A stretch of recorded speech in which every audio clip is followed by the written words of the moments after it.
নমস্কার বন্ধুরা, কেমন আছেন সবাই? Welcome to my channel. আজকে আমি রান্না করব শাপলা। আমি মাত্রই শাপলাটা কিনে নিয়ে এসেছি নিচ থেকে। শাপলাগুলো দেখে খুব ভালো লাগলো, এই জন্য নিয়ে আসলাম। এবার আমি শাপলাটা বেছে ধুয়ে নিয়েছি, রান্না করব শাপলা। দিয়ে দিয়েছি কড়াইতে তেল আর শুকনো লঙ্কা। এবার দিয়ে দিলাম কালো জিরে ফোড়নে আজকে শাপলাটা রান্না করব। ফোড়নটা ভাজা হয়ে গেছে, এবার আমি দিয়ে দিচ্ছি শাপলাগুলো।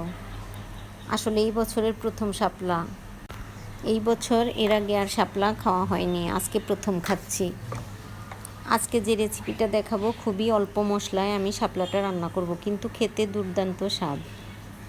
দিয়ে দিলাম স্বাদ মতো লবণ, হলুদ গুঁড়ো আর জিরে গুঁড়ো।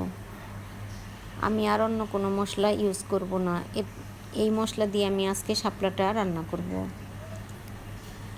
এবার শাপলাগুলো মশলার সাথে খুব সুন্দর নেড়ে চেড়ে দিব। আস্তে আস্তে শাপলার কালারটা চেঞ্জ হচ্ছে, এভাবে নেড়ে চেড়ে আসলে শাপলাটা আজকে রান্না করে নেব।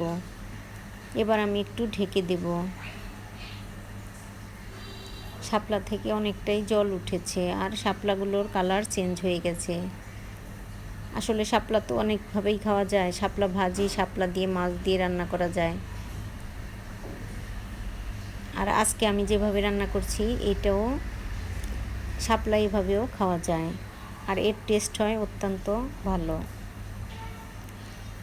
এবার আমি দিয়ে দিলাম ঝালের জন্য কাঁচা লঙ্কা, তবে আমি ফোড়নে শুকনো লঙ্কাও দিয়েছি আর 3-4টে কাঁচা লঙ্কা দিয়ে দিলাম।